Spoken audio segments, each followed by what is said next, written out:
Why are you so mean to me? You got to go first this time. No! This is what you wanted. You called my position boring, but it is... Okay, can I skip my go, please? No. No, I boycott. I boycott.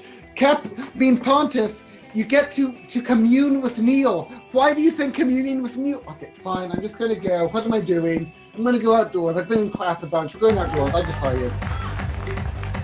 That day during recess, you start a half-hour rave that goes full crazy. Yeah, that sounds like me. At one point, Juan, the small, magical, Latino cat, slips on a banana peel. You start to laugh at him. I wouldn't do that. He asks you to stop, but you don't. You laugh so hard at him that you somehow steal +2 fun from him. Hooray. That's so mean. I'm not mean. That's not you. That's Lorgan 111. Oh, that's true. Yeah, Brian is a mean guy. He's a mean scalawag. You notice Polly and Scott on the lawn. This is the narrator. Are you narrating now, Tulkas? You notice Polly and Scott on the lawn doing something. Not Scott again. He's your chosen path. You're on the Scott path. I think that's what it was at the start when it popped up. Everyone had like a characteristic, and I guess that's just your path. Is like they're going to be involved in everything. Polly is chewing determinedly on a hula hoop, while Scott slowly covers himself in sunglasses. Despite your better judgment, you ask what they're doing. Yoga, bro! What does it look like? Like, Liam said we should practice some yoga in order to cleanse our bodies of all the drugs and sports. And I was like, sure, I'll try anything once, so here we are, doing yoga.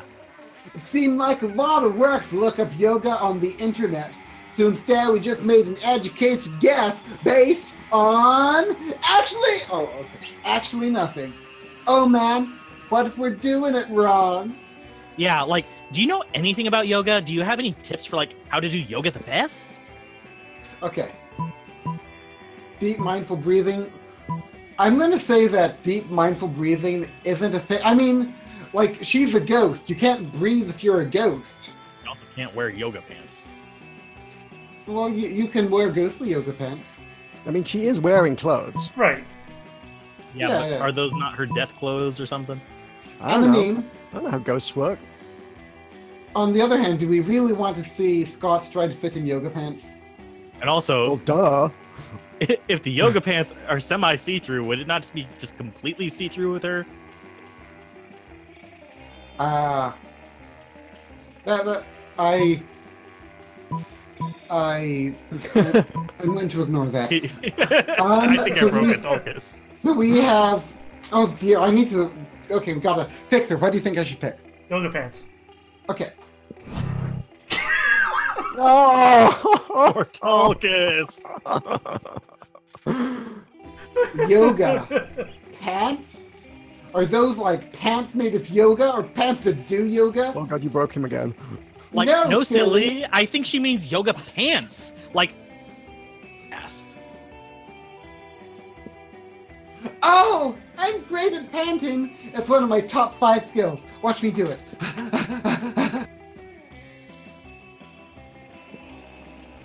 This isn't yoga. This isn't yoga. Also, how do you crush a ghost? What's happening? Where am I? Oh, am I bad at? I don't know what's going on. I think I'm falling over. The only thing you've succeeded at is further undermining Scott's self-confidence. You lose 2 charm and 1 fun. That's karma, So determined to Tulkas. hurt Scott. You're an animal abuser. I'm surprised he hangs out with you anymore at this point. I really am. Seriously. Fixxxer, why did you tell me to pick yoga pants? You threw me under the bus to Yeah, you Damien. literally sabotaged his romance. Oh. Okay. I mean, it's not like you haven't tortured Scott on your own. Exactly. Right, where am I going? I don't think I've been to class yet. And class is not a shop, so yeah, let's go to class. Why not? I've got to go there once at least. That day, your teacher delivers an amazing and creative performance that blows all your minds. It ends up being a sensation on YouTube. Your teacher gains +10 coolness, but who cares? He's not trying to romance your classmates. Or is he? We hope not. Oh, you also gain +2 smarts. Hooray! You're walking with Liam later, and suddenly a holy crossbow bolt slams into the wall next to you. It's the Slayer. My two love rivals! Prepare to die! You flee with Liam and manage to get out of sight.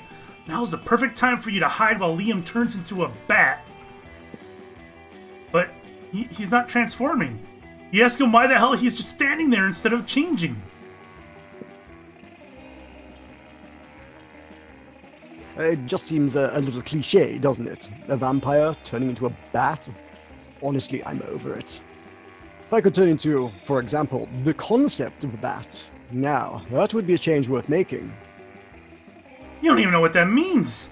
But if you can't get Liam to turn into something soon, he'll get you both caught. You quickly tell him to change into... general feeling of unease. I mean, I could, I feel like he'd be more on board with the feeling of unease, and I guess that's incorporeal, which allows me some quality time with the Slayer. You're into that Slayer. Well, Liam's not into me anymore, so I'll take my opportunities where I can. I am into the Slayer. I ain't gonna lie. Someone who could totally murder me if they felt like it, that's hot. I could murder them too with my guns. Brad. There's a bit of danger in the bedroom. Gotta have a safe word though. Maybe that safe word's hot dog.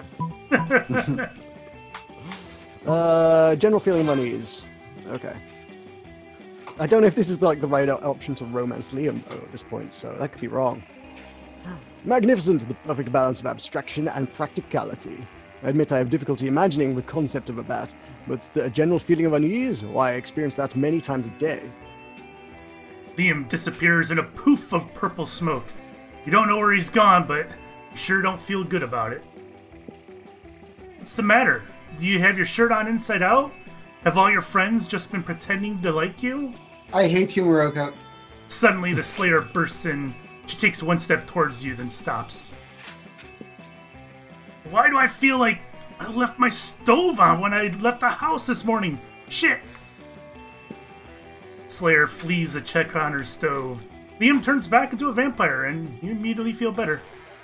Damn it, wrong choice. Oh man, my soul has never felt so tormented. I'll have to do that more often. You hope he decides to do it when you're not around, but you're glad he's happy. Game +2 smarts and +1 creativity. Sweet. Oh, no, now I get to decide where to go. I need more money, I think, so I'm gonna play the game. So I'm gonna go to the library. You spend that day. You spend some time in the library PCs managing your start kicker. You deceive lots of people with sensationalist video and impossible promises. Nice. You gain 100,000 money, but almost everything goes to cover costs, and you keep only +2 money. I think that conversion rate was different earlier in the game. But that was American money. That was 100,000 monster money, which and also left. Is bitcoins too, wasn't it? There was also something to do with bitcoins, yes. After your previous adventures, now corpses are an acceptable and quite hot fashion accessory. You become a well-known trendsetter, advocating for your beloved corpses. Life is now all fancy and busy. Luckily, you have your sexy secretary to help you with all your new tasks. Oh God! Mr. Alvarez! We have a problem! If you had assumed your sexy secretary had to be female, then shame on you. It's been leaked that Vogue's next issue will include an article titled... Oh my god, this voice is killing my throat. Ow. I feel your pain, Tol, because that devil one is doing me in too. I've gone through 2 water bottles. Oh. 10! Oh, I can't. Okay, you just have to power through. Okay. 10 reasons why wearing a corpse as a fashion accessory is not chic and probably also cram. I've done some research and found the journalist. It's a bro called Theodore Fedora. What should we do, boss? Huh. As Vogue rules dictate, the only way to subdue a Vogue journalist is by out-journalizing them in a journalism duel. To the death! Sometimes people need a little push in the right direction, kill his family, and send him their severed heads as a warning. I'm gonna Vogue rules dictate them to the death. I'm gonna journalism. Ooh, cool! To the death! Yeah, because duels to the death never go out of fashion. Let me choose the best outfit for your duel, boss. And so you engage in a journalism duel with Fedora. To out-journalist Fedora, you write an article titled 10 Reasons Why Wearing a Fedora is Not Cool and Definitely a Crime. It's a very eye-opening article that reflects on the social circumstances during the 20th century that destroyed the fedora's popularity as a symbol of masculine fashion. Vogue's board of executive editors fires Fedora, claiming, "Now we clearly see it is not in Vogue's best interest to keep someone who wears fedoras." Also, the fact that he just lost a duel to the death makes us believe he's not a safe bet in the long term for this company. Oh, and they're right. Your article is so good that you win a Pulitzer, which you totally used to bash Fedora's head into a pulp. Hooray for murder, boss! Yes to murder! But for all the right reasons, yo. Also, Vogue publishes your article, and Fedora's become so uncool that it actually fuels the sale of corpses as a fashionable alternative to them. Vogue pays you +3 money, but they assure you that the real payment has been in experience. Oh god, exposure. About time! Hello, Fixxxer. Alright, where am I going? The gym, I don't want to play dodgeball. Auditorium, I'm just going to assume that I'm going to run into Scott again, so I don't want to do that. I think you might run into Scott wherever you go. Seems like No, it, right? no, Scott! My voice think can't I'll take go it down. anymore. Not my voice. That day, while rehearsing for the class play, you are struck by lightning of inspiration. You come up with the ultimate nickname for yourself. You tell everyone to call you by it, also known as one of the 7 most douchebaggish moves in the world. But the nickname is so awesome, inventive, and appropriate that people decide to go with it. Quite the feat, you gain +2 creativity. We, the devs, dare you to actually come up with a nickname for yourself and ask the other players to call you by that name until the end of this run. What's it gonna be? Oh man. I don't know, because I'm pretty screwed now that Talkus ruined my shit over here. That's got nothing to do with a nickname. I have nothing to look forward to. Highway Look Queen. forward to us calling you by your new nickname. You could be Highway Houston. Queen. The No, South Line. I cannot be. Wait, what is my character exactly? I'm a zombie of sorts? You're a zombie, yeah. I think it's a zombie. The Alright. background to his profile picture is like a brain, so yeah. You could be Zombert. No, I can't be Zombert. That would be confusing if someone dated Blobbert, though. You could... Oh, Also, gosh. Am I wearing a dragon? Is that a dragon? Yeah, you're in the amphitheater. You're doing some theater. You're dressed up as a dragon for a play. Alright. You could be the Mantis Pro. No, you can just call me Trogdor. Trogdor, okay. How about Trogdor the Earthinator? Yes. Nope, not the same thing. Yes, same thing. Trogdor the Burninator. You see Earthinator. Damien pacing the stage, stabbing the air with his cardboard lance. Motherfucker, I don't do things if I don't look badass doing them. This play is not an exception. I'm gonna live so motherfucking truthfully through these imaginary circumstances. The script is just so, I don't know, vague. Why is the Dark Knight so evil? Where does his anger come from? Why all the murder? And yes, when it comes to plays, I want there to be a reason for murder. I just don't need one in real life. You better give him a reason not to murder you, just in case. Oh shit. The knight was driven evil by the death of his parents and or spouse. It's never been done. B method, go on a real life killing spree. It's not like I really need an excuse to go on a killing spree, but this is a good excuse as any. Just gotta grab a razor, an iron, and a cheese grater. And anything to gag the screaming. Holy shit, that does not bode well. However, at the next rehearsal, Damien is embodying the darkest of nights. And that was the point, after all. So what's a body count between cast members? You gain +2 creativity and +1 boldness. You are a very well-rounded character there. I Yes. am. I'm just not the brightest, I guess. Or the richest. Guess you probably are the richest. Choose a celebrity. Okay. Tom Paris Cruise. Hilton. What was yours, Morocco? Tom Cruise. He's Um, Tom Cruise crazy.